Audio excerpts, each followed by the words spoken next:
একজন লোক মেলায় লাল, নীল, সবুজ, হলুদ ইত্যাদি রঙের বেলুন বিক্রি করে জীবিকা নির্বাহ করত।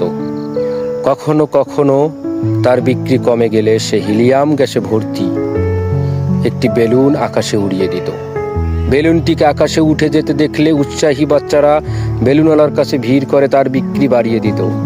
সারাদিন এই পদ্ধতিতে বেলুনওয়ালা বেলুন বিক্রি করত। একদিন পিছন থেকে জামায় টান পড়াতে বেলুনওয়ালা মুখ ফিরিয়ে দেখলো একটি বাচ্চা ছেলে।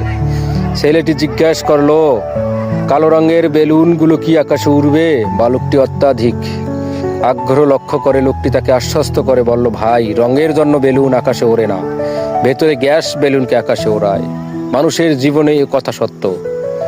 আমাদের ভিতরে কি আছে সেটাই প্রধান।